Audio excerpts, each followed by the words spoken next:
বছর আগে থেকে আসা শুরু হয়েছে, ইতিহাস বললে পাবেন। হে তরুণ যুবকেরা, হে আমার বন্ধুরা, শুনে রেখে দেন, এই মানুষ নামক প্রোডাক্টটা পৃথিবীর বুকে কেমন ভাবে জীবন যাপন করবে, মহান স্রষ্টা একটা পুস্তিকা দিলেন তাদের প্রতিনিধির কাছে, হযরতে আদম আলাইহিস সালামের কাছে। আদম নবীর কাছে যে পুস্তকটা দেওয়া হলো, সে পুস্তকটার নাম হলো সাহিফা।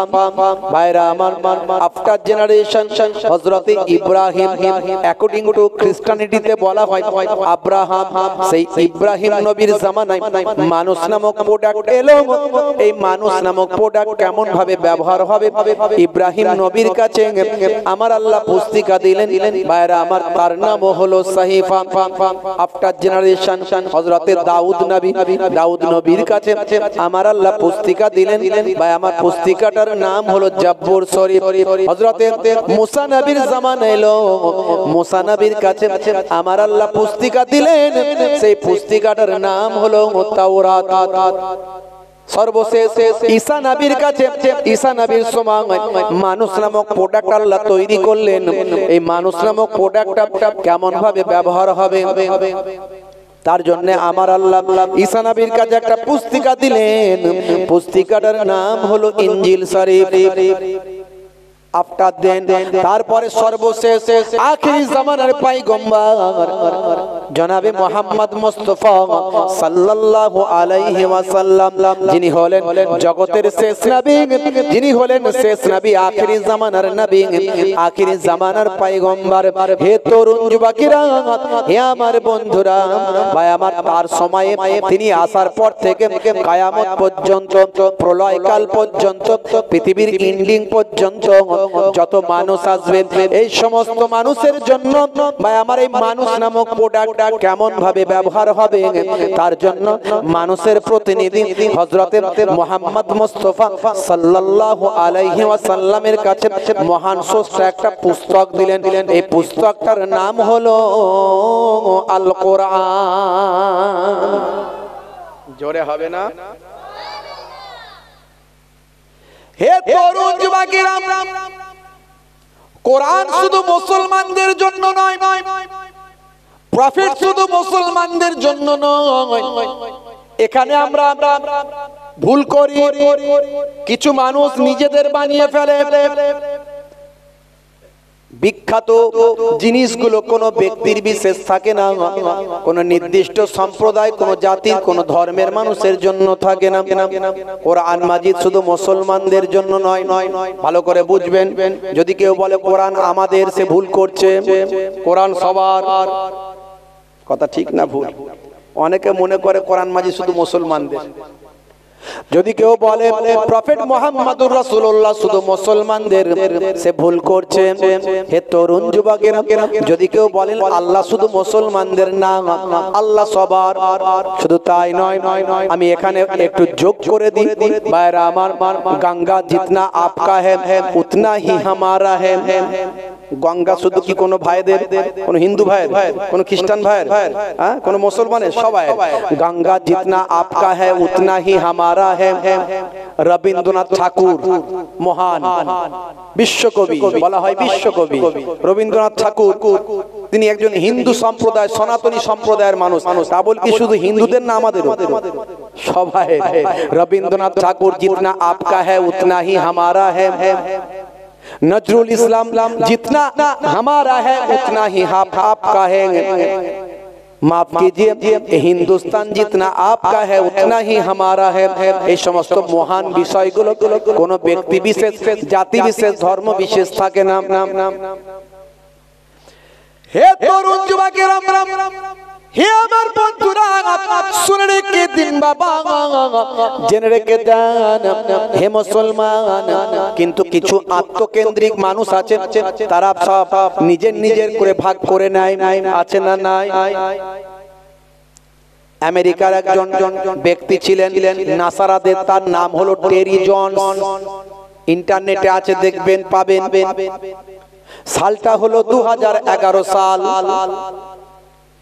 হে তরুণ যুবকেরা, 2011 সালে মিস্টার টেরি জনস আত্মকেন্দ্রিকতার বশবর্তী হয়ে ইসলামের বিরুদ্ধাচরণ করে, কোরআন মাজিদের শত্রুতা করে, কোরআনের ব্যাপকতাকে না বুঝে, কোরআন সম্পর্কে সঠিক ধারণা না পেরে, না বুঝতে পেরে, কোরআন সম্পর্কে গবেষণা পড়াশোনা না করে, কোরআনের কয়েকটা লাইন কয়েকটা বাক্য পড়ে কোরআন সম্পর্কে ভুল ধারণা তৈরি করে, ভাই আমার বলেছিল কোরআন মাজিদ আমি ঈদের দিনে পুড়িয়ে দেব, ঈদের দিনে কোরআন মাজিদ আমি পুড়িয়ে ফেলবো। পৃথিবীর 200 কোটি মানুষ কন্টিনিউয়াসলি কোরআন মাজিদ ফলো করে, এছাড়া পৃথিবীর কোটি কোটি মানুষ কোরআন মাজিদ ভালোবাসে, পড়াশোনা করে, অধ্যয়ন করে, শ্রদ্ধা করে, সম্মান করে। হে তরুণ যুবকেরা, সেই কোরআন মাজিদ মিস্টার টেরি জোন্স বলেছিল আমি পুড়িয়ে ফেলবো। বাংলাদেশের একজন আমার হিন্দু ভাই ইন্টারনেট সার্চ করবেন, তথ্য ভুল করলে আমাকে ধরিয়ে দেবেন, ক্ষমা চেয়ে নেব। বাংলাদেশের একজন হিন্দু ভাই, নাম হলো মিস্টার নকুল কুমার বিশ্বাস। মিস্টার নকুল কুমার বিশ্বাস তিনি একজন কবি, তিনি একজন শিল্পী। হে তরুণ যুবকেরা, তিনি মিস্টার টেরি জোন্সকে তার কবিতার মাধ্যমে উত্তর দিয়ে বলেছিলেন, হে মিস্টার টেরি জোন্স, আপনি কোরআন মাজিদ বোঝেন না, তাই আপনি এই সমস্ত কথা বলছেন। আপনি কোরআন মাজিদ কটাকে পড়াতে পারবেন? সারা পৃথিবীর যত কোরআন মাজিদ আছে সবগুলোকে নিয়ে যদি পুড়িয়ে ফেলেন, তবে মনে রাখবেন পৃথিবীর বুকে কোটি কোটি কোটি কোটি হাফেজ আছে। সারা পৃথিবীর সমস্ত দেশেতে কোটি কোটি হাফেজ আছে, তারা পরের দিন আবার কোরআন মাজিদ পুনরায় ছাপিয়ে ফেলবে।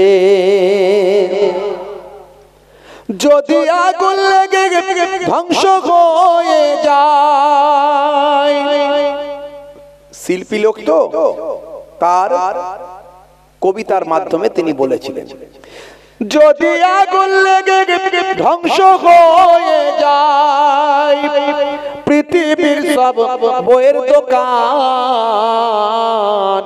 তবু বিশ্ব থেকে হারাবে না পবিত্র কোরআন। জোরে হবে না? করবে কেমন করে কোরআন ধ্বংস আগুনের তেজ, করবে কেমন করে কোরআন ধ্বংস আগুনের তেজ, আছে বিশ্বে ভরা অগণিত কোরআনে হাফেজ। তারা ছাপি আসমানি গ্রন্থ, তারা ছাপি আসমানি গ্রন্থ, বাঁচাবে ইসলামের সম্মান, তবু বিশ্ব থেকে হারাবে না পবিত্র কোরআন। সে কোরআন মাজিদ আল্লাহ বলছেন, জালিকাল কিতাব লা রাইবা ফি হুদাল লিল মুত্তাকিন, এটা হলো সেই কিতাব যাতে সন্দেহের কোনো অবকাশ নাই। হে নবী, আপনি কোরআনের কথা মানুষকে বলতে থাকুন, ফাযাক্কির ফা ইন্নাজ যিকরা তানফাউল মুমিনিন, you keep telling believers will benefit. আপনি বলতে থাকুন, আপনি ওয়াজ করতে থাকুন, আপনার বক্তব্য ঈমানদারদের উপকারে লাগবে। হে তরুণ যুবকেরা, সেই কোরআন মাজিদ কি বলছে?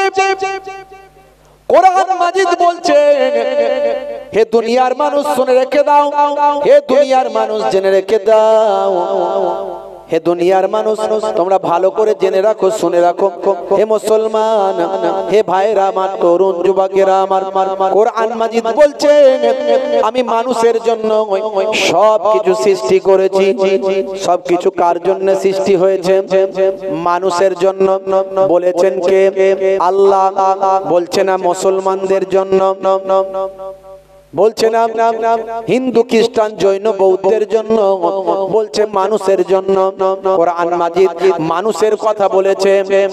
হে তরুণ যুবকেরা, হে আমার বন্ধুরা, কোরআন মাজিদ বলছে লাকাদ খালাকনাল ইনসানা ফি আহসানি তাকবীম, আমি মানুষকে সর্বাপেক্ষা সুন্দর করে সৃষ্টি করেছি।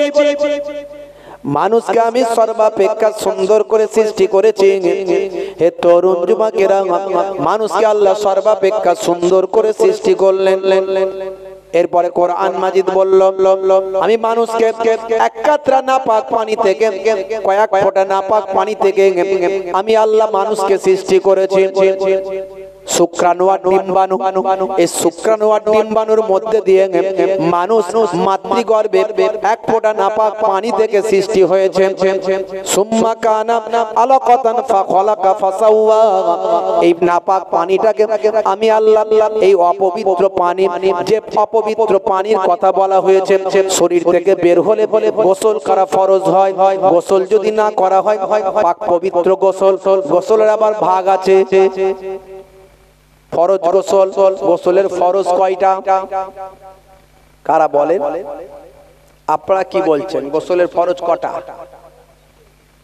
আপনারা বলেন। পেছন দিকে সবাই তো ফরজ গোসল করতে হয় না, একটু বলেন কটা দেখি। গোসলের ফরজ হলো তিনটে।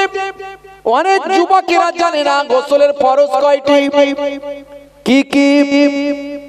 তারা মনে করে ফরজ গোসল করতে গেলে ভালো করে স্নানটা করতে হবে, লেয়ে নিতে হবে, সাবানটা মেখে নিতে হবে, একটু শ্যাম্পুটা মাখতে হবে, পুকুরে গিয়ে হয় ডুব দিয়ে চলে আসতে হবে, আর তা না হলে মাথার উপর বা আমার ওই যে ঝর্ণা নাকি শাওয়ার বলে ওটা চালিয়ে দিতে হবে, এতেই পাক পবিত্র গোসল হয়ে গেল। আসলে না, গোসলের ফরজ হলো তিনটে।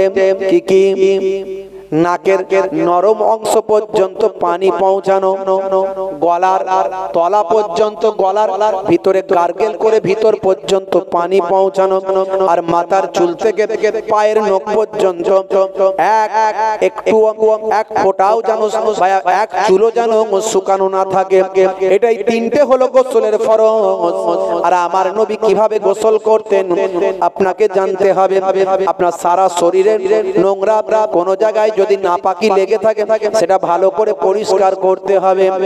আমার আপনার নবী ডান কাঁধে প্রথম পানি ঢালতেন, বাম কাঁধে পানি ঢালতেন, মাথা থেকে পা পর্যন্ত ধুতেন, ভালো করে শরীরকে পরিষ্কার করে ফেলতেন। তারপরে যখন সেখান থেকে সরে আসতেন পায়ে পানি দিয়ে ওই ভাই আমার যে জায়গায় গোসল করেছেন সেই জায়গাটা পরিষ্কার করে পায়ে পানি দিয়ে সেখান থেকে চলে আসতেন। এইভাবে নবী আমার গোসল করতেন। গোসলের ফরজ হলো তিনটে। ওযুর ফরজ কয়টি? হে তরুণ যুবকেরা, ওযুর ফরজ হলো চারটি। আল্লাহ রাব্বুল আলামিন কোরআন মাজিদের মধ্যে জানিয়েছেন, ইযা কুমতুম ইলা সালাত ফাগসিলু উজুহাকুম ওয়া আইদিয়াকুম ইলাল মারাফিক ওয়া আমসাহু বিরুউসিকুম ওয়া আরজুলাকুম ইলাল কাবাইন। আল্লাহ কোরআন মাজিদে বলেছেন গোসলের ফরজ, ওযুর ফরজ হলো চারটি। নামাজ যখন পড়তে মনস্থ করবে আগে ওযুটা করে নাও। ওযুটা করতে গেলে এর ফরজ হলো চারটি। কি কি? কোনটা কোনটা ধৌত করবে না? প্রথমে বলা হয়েছে ফাগসিলু উজুহাকুম, ফাগসিলু উজুহাকুম, তোমাদের ওয়াজহুন মানে মুখমণ্ডল, মুখমণ্ডলটা ভালো করে ধোবে। যারা মাযহাব মানে না, একটা দল বেরিয়েছে আমরা মাযহাব মানি না, আমরা ডাইরেক্ট কোরআন আর হাদিস মানি। আল্লাহ বলছেন মুখমণ্ডল ধুতে। এখন কতটা মুখ সেটা বলো তো দেখি, কতটা মুখ? আল্লাহ তো বলে দেয়নি যে এখান থেকে এটা, এখান থেকে এতটা, এখান থেকে এতটা ধুতে। মুখমণ্ডল ধুতে বলেছে। এবারে এইগুলো ইজতিহাদ করে ব্যাখ্যা করেছেন ইমামরা। আমরা একজন ইমামের মত মেনে চলি, তিনি হলেন ইমামে আজম আবু হানিফা। আর একটা দল বেরিয়েছে তারা বলছে আমরা কোনো ইমাম টিমাম মানি না। এখন ইমাম মানো না, মুখ কতটা ধোবে? আল্লাহ তো বলেনি এখান থেকে এটা, এখান থেকে এটা ধোবে, মুখ ধুতে বলেছে। কতটা ধোবে? মা যখন বাচ্চাকে খাইয়ে দিয়ে মুখটা ধোয়ায় তখন শুধু ঠোঁট দুটো ধুইয়ে দেয়, শুধু ওটাই তার মুখ। দাঁড়া বাবা তোর মুখটা ধুইয়ে দি, দাঁড়া বাবা তোর মুখটা ধুইয়ে দি, মুখটা ধুইয়ে দিলে এইটুকু মুখ ধুইয়ে দিই, ওটা মুখ হয়ে গেল। আবার আপনি একটুখানি বাইরে থেকে এলেন, একটু মুখে পানি দিয়ে বস বাবা, মুখে পানি দিয়ে বস, আপনি পানিটা নিয়ে ছিটিয়ে দিলেন, ওটা মুখ হয়ে গেল। এখন ওযুর সময়ের মুখ কতটা? লাইনে এসো না। তার বেলায় আমাদের শেখ বলে দিয়েছে, আমাদের হযরতজি বলে দিয়েছে, আমাদের অমুক বলে দিয়েছে। তোমাদের অমুক বেশি গুরুত্বপূর্ণ ব্যক্তিত্ব না আমাদের ইমামে আজম আবু হানিফা বেশি গুরুত্বপূর্ণ ব্যক্তিত্ব? জোরে হবে না? ইমামে আজম আবু হানিফা হুজুর বলছেন মুখটা কতটা ধুতে হবে। এক কানের লতি থেকে আর এক কানের লতি পর্যন্ত, চুলের উৎপত্তি থেকে থুতনির নিম্ন পর্যন্ত এতটা ভালো করে ধুতে হবে, কারণ এটা হলো ফরজ। এখানে এক চুল শুকানো থাকলে ওযু হবে না। তারপরে হাত কনুয়ের ওপর পর্যন্ত হাত ধুতে হবে, পা পায়ের গিরার ওপর পর্যন্ত পা ধুতে হবে, আর হাতে পানি দিয়ে মাথা মাসা করতে হবে। আমরা ঘাটটা মাসা করে নিয়ে এটা মুস্তাহাব করলে ভালো সওয়াব আছে, বুঝতে পারছেন? এবারে যেগুলো আপনি করছেন সুন্নত মুস্তাহাব সেগুলো করছেন। গোসল ওযুর ফরজ চারটা। হে তরুণ যুবকেরা, হে আমার বন্ধুরা, শুনে রেখে দিন বাবা, জেনে রেখে দেন। হে মুসলমান, আপনাকে আমাকে গোসলটা ভালো করে শিখে নিতে হবে, ওযুটা ভালো করে জানতে হবে। হে জওয়ান যুবকেরা, হে আমার মুরব্বিয়ানেরা, সেই কোরআন বলল আপনাকে ওযু কেমন করে করবেন, গোসলটা কেমন করে করবেন, সব আপনাকে জানিয়ে দেওয়া হয়েছে। শুধু তাই নয়, সে কোরআন মাজিদ আপনার খাওয়ার কথা বলেছে, আপনার ঘুমানোর কথা বলেছে, আপনার রাতের আরামের কথা বলেছে। হে জওয়ান যুবকেরা, হে আমার মুরব্বিয়ানেরা, শুনে রেখে দিন বাবা, জেনে রেখে দেন। সে কোরআন মাজিদ আপনাকে আমাকে বলে দিয়েছে। সূরা নাবা খুলুন, সূরা নাবা খুললে আপনি পাবেন কিভাবে আপনি জীবন যাপন করবেন, কিভাবে আপনি বা আমার আল্লাহ রাব্বুল আলামিন আপনার আমার ক্ষেত্রে সব হিসাব করে বলে দিয়েছেন। কোরআন মাজিদ সূরা নাবা খুললে আপনি পাবেন। সূরা নাবার 8 নম্বর আয়াতে আল্লাহ বলছেন, ওয়া খালাকনাকুম আজওয়াজা, আমি তোমাদেরকে সৃষ্টি করেছি জোড়ায় জোড়ায়। 9 নম্বর আয়াতে বলছেন, ওয়া জাআলনা নাওমাকুম সুবাতা। হে তরুণ যুবকেরা, আল্লাহ বলছেন তোমাদের নিদ্রাকে করেছি বিশ্রামদায়ী, তোমাদের নিদ্রাকে আমি বিশ্রামদায়ী বানিয়েছি। 10 নম্বর আয়াতে আল্লাহ বলছেন, ওয়া জাআলনাল লাইলা লিবাসা। জোরে হবে না? রাতকে তোমাদের জন্য আবরণ করেছি, পোশাক বানিয়ে দিয়েছি। পোশাক আমাদের শরীরে লেগে থাকে, পোশাক আমাদের শরীরে লেগে থাকে। রাতটাকে তোমাদের জন্য আমি এমন পোশাক বানিয়েছি যেন তোমাদের শরীরে পোশাকের ন্যায় রাতটাকে লাগিয়ে রাখো।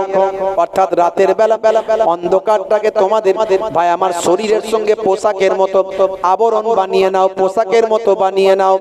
অর্থাৎ রাতের বেলা যখন ঘুমাবে তখন তুমি অন্ধকারে ঘুমিয়ে থাকবে। ভালো করে বুঝবেন, এই আয়াতের ব্যাখ্যা একেবারে ডাইরেক্ট কোরআন মাজিদ 1450 বছর আগে বলছেন। আমি একটার পর একটা লাইন নিয়ে অনেক ব্যাখ্যা দিতে পারি, কিন্তু সময় বেশি নাই, ছোট ছোট করে বলবো, একটু বুঝে নেবেন। ভাইরা আমার আল্লাহ বললেন, ওয়া জাআলনাল লাইলা লিবাসা। লিবাস মানে হলো পোশাক। হে তরুণ যুবকেরা, হে আমার বন্ধুরা, আজ থেকে 1500 বছর আগে কোন ভাই আমার গবেষণা কেন্দ্র ছিল না, কোন রকম নাসা ছিল না, কোন রকম ইসরো ছিল না, কোন রকম প্যাথোলজি ছিল না, কোন রকম ভাই আমার আল্ট্রাসাউন্ড ছিল না, কোন ইকো মাইক্রো ভাই আমার কোন রকম ইসিজি, কোন রকম ভাই আমার যে সমস্ত যন্ত্রপাতি, এই সমস্ত আবিষ্কার 1450 বছর আগে হয়নি বাবা। সেই সময় আল্লাহ বললেন, রাতকে তোমাদের জন্য পোশাক বানিয়েছি, রাতটাকে তোমাদের পোশাকের মতো ব্যবহার করো। তার মানে পোশাক যেমন শরীরে লাগানো থাকে, রাতের অন্ধকারটাকে শরীরের সঙ্গে লাগিয়ে নাও। তার মানে রাতের বেলা তুমি অন্ধকারে এর ভিতর রাতটা কাটাও। আর কোরআন মাজিদ এ কথা বলল, হাদিস পাক একেবারে ডাইরেক্ট বলে দিল। আপনার আমার নবী সোনার জবানে আরো ব্যাখ্যা করে দিলেন। ভাই আমার হাদিস নাম্বার বুখারী শরীফ 5624 নাম্বার হাদিস। হে তরুণ যুবকেরা, موسى بن إسماعيل حدثنا حمام عن عطاء عن جابر أن رسول الله صلى الله عليه وسلم قال أطفئوا المصابيح إذا رقدتم। জোরে হবে না? আল্লাহর নবী বলেন, যখন তোমরা ঘুমাতে যাবে, নবী বলেন যখন তোমরা ঘুমাতে যাবে তখন বাতিটা আলোটা বন্ধ করে দাও। হে তরুণ যুবকেরা, আজ থেকে ১৫০০ বছর আগে দয়ার নবী বললেন ঘুমের সময় লাইট বন্ধ করো, বাতি বন্ধ করো, আলো নিভিয়ে দাও, বন্ধ করে দাও। ১৫০০ বছর পর সায়েন্স গবেষণা করলো, ভাই আমার দোস্ত আমার স্বাস্থ্য বিশেষজ্ঞরা গবেষণা করছেন, ভাই আমার গবেষণা করে দেখা যায় মাথা থেকে 5 ধরনের হরমোন নিঃসৃত হয়। মাথা থেকে 5 ধরনের হরমোন নিঃসৃত হয়। তার মধ্যে ঘুমের সময় গভীর ঘুমে যখন মানুষ আচ্ছন্ন থাকে তখন মাথার পেছন সাইড দিয়ে একটা গুরুত্বপূর্ণ হরমোন নিঃসৃত হয়। আর এই হরমোনটা নিঃসৃত হওয়ার জন্য আলোটা অন্ধকার করা চাই, ঘরটা অন্ধকার করা চাই, লাইটটা বন্ধ করা চাই। গভীর ঘুমের মধ্যে যখন আচ্ছন্ন থাকে অন্তত ঘুমের 2 ঘন্টা পর লাইট যদি বন্ধ থাকে, আলো যদি বন্ধ থাকে, চোখ ব্রেনকে ইন্ডিকেট করে, সাইলেন্ট দেয়, ভাই আমার সাউন্ড দেয়, আওয়াজ দেয়, বুঝিয়ে দেয় যে আলো বন্ধ আছে। এমন সময় মাথার পেছন সাইড থেকে এক ধরনের হরমোন নিঃসৃত হয়, যে হরমোনটার নাম হলো মেলাটোনিন। এই মেলাটোনিন হরমোনটা নিঃসৃত হয়ে আপনার আমার ব্লাডের সঙ্গে, রক্তের সঙ্গে মিশে যায়। আর এই হরমোনটা বের হয়ে আপনার আমার শরীরকে ক্যান্সার থেকে প্রতিরোধ করে। জোরে হবে না? জোরে হবে না? ক্যান্সারের মতো ভয়ঙ্কর রোগ থেকে শরীরকে প্রতিরোধ করে মেলাটোনিন হরমোন। আমি বলছি না, মেডিকেল সায়েন্স বলছে। যত সায়েন্সের ডেভেলপ হবে, যত বিজ্ঞানের গবেষণা বাড়বে, তত কোরআন মাজিদকে বুঝে নেওয়া আরো সহজ হবে। আমি এর আগে অনেক উদাহরণ দিয়েছি, তবে বিজ্ঞানের গবেষণা পরিবর্তনশীল। বিজ্ঞানের গবেষণা পরিবর্তনশীল। আজকে যে বিজ্ঞানী গবেষণা করছে, আগামী দিন কোন বেটার বিজ্ঞানী আসবেন, এসে বলবেন আগের থিওরিটা ভুল ছিল। এরকম এর আগে অনেক ঘটেছে। কথা ঠিক না ভুল? এখনো মাঝে মাঝে দেখবেন ভাই আমার অনেক গবেষণায় গন্ডগোল হয়ে যায়। আবহাওয়া দপ্তর তো মনে হয় সম্ভবত বলেছিল এই দিন 3 কি চলবে, নিম্নচাপ চলবে, তাই তো নাকি? এরকমই খবর আছে তো নাকি? হ্যাঁ, প্রথম একদিন নিম্নচাপ হলো বটে, অল্প স্বল্প হলো, তারপরের দিন থেকে রৌদ্র। সবই আল্লাহর ইচ্ছা। তারা তাদের যন্ত্রপাতি দিয়ে দেখে বলেন, যতটুকু দেখতে পান তারা ঠিকই বলেন, কিন্তু আমার আল্লাহ কখন কোন দিকে কি করে দেবেন কেউ জানে না। হে তরুণ যুবকেরা, হে আমার বন্ধুরা, শুনে রেখে দিন বাবা, জেনে রেখে দেন। অনেক উদাহরণ আমি দিয়েছি, এর আগে অনেক কথা আমি আপনাদের মাঝখানে বলেছি। বাবা হে মুসলমান, একটুখানি শুনে রেখে দেন। দয়ার নবী যা বললেন আজকের যুগে সব বিজ্ঞান আর বাস্তবতায় প্রমাণিত হয়। 1450 বছর আগে আল্লাহর কোরআন যা বলেছে আজকের যুগে বিজ্ঞান আর বাস্তবতায় প্রমাণিত হয়। 1450 বছর আগে দয়ার নবী বললেন, হে দুনিয়ার মানুষ শুনে রেখে দাও, তোমরা যখন পেচ্ছাপ করবে অবশ্যই বসে পেচ্ছাপ করো, আর পেচ্ছাপ করে পবিত্র হও। আজকের স্বাস্থ্য বিশেষজ্ঞরা বলছেন পেচ্ছাপের মধ্যে জীবাণু থাকতে পারে, তাই পেচ্ছাপের ওই জীবাণুটা যদি শরীরে লাগে স্বাস্থ্যের জন্য ক্ষতি হতে পারে। পোশাকে লাগলে সেখান থেকে ভাইরাস তৈরি হতে পারে, শরীরের জন্য ক্ষতি হতে পারে। নবী বলেছেন পেচ্ছাপ করে ধৌত হতে, এটা সত্য কথা বলেছেন, ঠিক বলেছেন। শুধু তাই নয়, বসে পেচ্ছাপ করার এই কথাকে আজকের বিজ্ঞানীরা স্বীকৃতি দিচ্ছেন। তারা বলছেন বসে পেচ্ছাপ করলে আমাদের শরীরে যে ভাই আমার একটা ইউরিনাল ড্রাম আছে, এই ড্রামে প্রেসার পড়ে, এই ড্রামে প্রেসার পড়ার কারণে স্মুথলি ইউরিনটা ক্লিয়ার হয়ে যায়। আর দাঁড়িয়ে দাঁড়িয়ে করলে হতে পারে মেবি কয়েক ফোঁটা ইউরিন ড্রামে রয়ে যায়, মেবি হতে পারে, হতে পারে। মুসলমানের ছেলে এখন শাহরুখ খানের ভক্ত আছে না নাই? সলেমান খানের ভক্ত আছে না নাই? হ্যাঁ, জিন্সের প্যান্ট, স্কিন টাইট গেঞ্জি। আচ্ছা, জিন্সের প্যান্ট যারা পরে তারা কি দাঁড়িয়ে দাঁড়িয়ে বসে বসে পেচ্ছাপ করতে পারবে না? যেখানে ট্যাঙ্ক ভর্তি হবে সেখানেই কল চালিয়ে দেবে। কথা ঠিক না? যেখানেই ট্যাঙ্ক ভর্তি হবে সেখানেই কল চালিয়ে দেবে। ও বসতে গেলে তো বিপদ আছে, পারবে না বসতে। হ্যাঁ, শাহরুখ খানের ভক্ত, সালমান খানের ভক্ত। আজকালকার পোলা দেখো সঠিক পথে চলে না, পিতামাতা গুরুজনের কথা তারা শোনে না। চুলগুলো ছোট ছোট, প্যান্ট শার্ট আটো সাটো, সুজোড়া পায়ে দিয়ে, পেছনে ব্যাগ নিয়ে, লাল লাল জুতো পায়ে, চোখে কালো চশমা, দুই চোখ মেলে খোঁজে বেদের মেয়ে জোসনা, গায়ে হাতে ট্যাটু আঁকা, হেঁটে চলে আঁকা বাঁকা। কাছে গেলে দেখা যায় সুস্থ ছেলে না, কাছে গেলে দেখা যায় সুস্থ ছেলে না, তিরঙ্গার দুর্গন্ধে টেকা যায় না, তিরঙ্গার দুর্গন্ধে টেকা যায় না। আজকালকার পোলা দেখো সঠিক পথে চলে না, পিতামাতা গুরুজনের কথা তারা শোনে না। বাপের ওজন হয়েছে 65 কেজি, ছেলের ওজন হয়েছে 75। বুড়ো বাপকে আর ভালো লাগছে না। বুড়ি মায়ের ওজন হয়েছে 45, ছেলের ওজন হয়েছে 65। বুড়ি মাকে আর ভালো লাগছে না। আল্লাহ বললেন, হে দুনিয়ার মানুষ শুনে রেখে দাও, ওয়া ওয়াসাইনাল ইনসানা বিওয়ালিদাইহি ইহসানা। আমি আল্লাহ সমস্ত পিতা মাতাকে, সমস্ত সন্তানদের বলেছি, হে দুনিয়ার সন্তান সন্ততিরা, তোমরা তোমাদের পিতা মাতার ইহসান করো, পিতা মাতার দেখভাল করো। এখন কিছু ছেলে পুলে আছে বুড়ো বাপ বুড়ি মাকে ভালো লাগে না, আছে না নাই? साले को मिले गोश्त रोटी बाप को ना मिले सुखा, साला যখন আসে বৌমা তখন হাসে, ভাই এসেছে ভাই কে লিয়া কুপ্তা বিরয়ানি টিকিয়া, ভাই আমার hybrid rasgulla, twin one rasgulla, মিঠা দই, টক দই আর স্প্রাইটের বোতলটা এনে ভাইকে গুজে গুজে খাওয়ায়। সে আপনার সালা বাবুকে খাওয়ান, এতে আমার কোনো অসুবিধা নাই, কিন্তু পাশে বুড়ো শ্বশুর শাশুড়ি বসে আছে, একটা করে দুটো টুইন ওয়ান রসগোল্লা কেন যাবে না? কথা ঠিক না? জোরে বলে।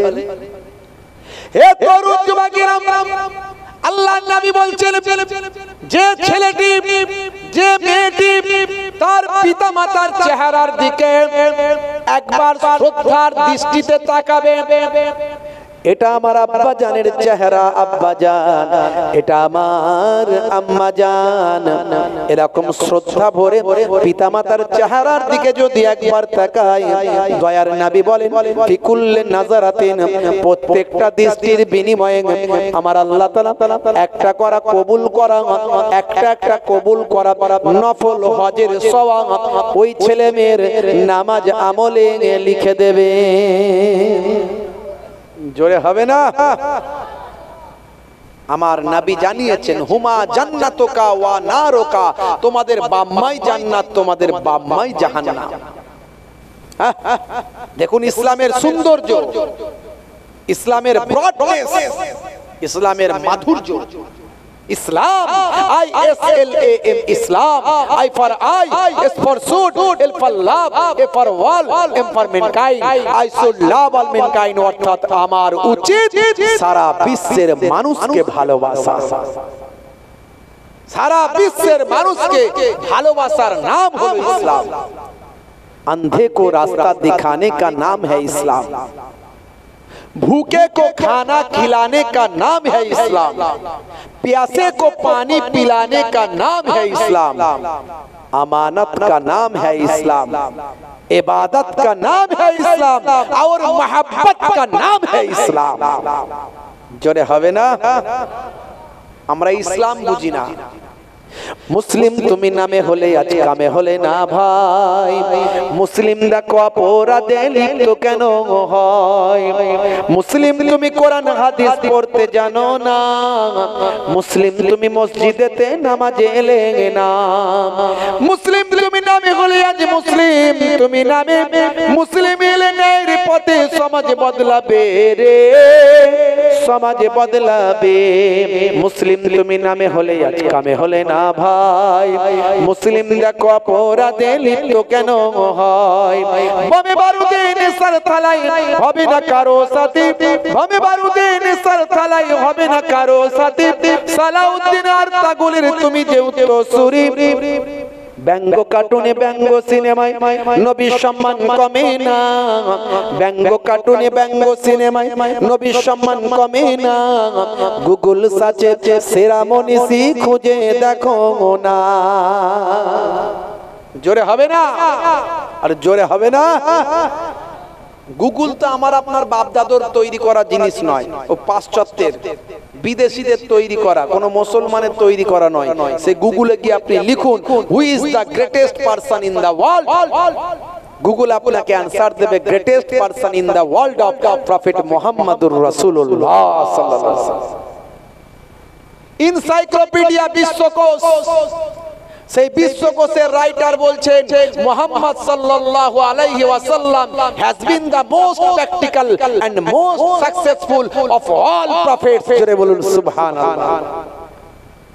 ভাইরা আমার, মাইকেল হার্ট, এর আগে আমি বলেছি, তিনি একটা গ্রন্থ রচনা করেছেন পৃথিবীর সেরা সেরা মনীষীদের নিয়ে, প্রথম সারির ব্যক্তিত্বদের নিয়ে একটা দ্য 100 জন মনীষীদের বায়োগ্রাফিক্যাল অ্যাকাউন্ট, তিনি তাদের বায়োডাটা, তাদের শর্ট লাইফ হিস্ট্রি তুলে ধরেছেন।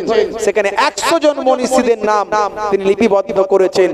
এক নম্বরে চিন্তা করলেন কার নাম দেব, তিনি ভাবলেন, ভাবতে ভাবতে পেয়ে গেলেন 1450 বছর আগে যে ব্যক্তি পৃথিবীর মাটিতে এসেছিলেন, যা বলে গেছেন আজও সেটা প্রাসঙ্গিক, সেই মহান ব্যক্তি হলেন হিজ প্রফেট মুহাম্মদুর রাসূলুল্লাহ। এক নম্বরে সেই নবী পাকের নামটাই লিপিবদ্ধ করে দিলেন, মাইকেল হার্ট। আপনি খুলে দেখুন, ইন্টারনেট সার্চ করুন, পেয়ে যাবেন ইনশাআল্লাহ। ভাইরা আমার, সেই নবীর শিষ্য আমরা আজকে বেনামাজি, বেরোজাদার, মদখোর, তারিখোর, গাঁজাখোর, সুদখোর, জিনাখোর, ব্যভিচারখোর, সেই নবীর শিষ্য আমরা কি করে হতে পারি? নবীর দরবারে দাঁড়াতে পারবো? নবীর দরবারে দাঁড়াতে পারবো?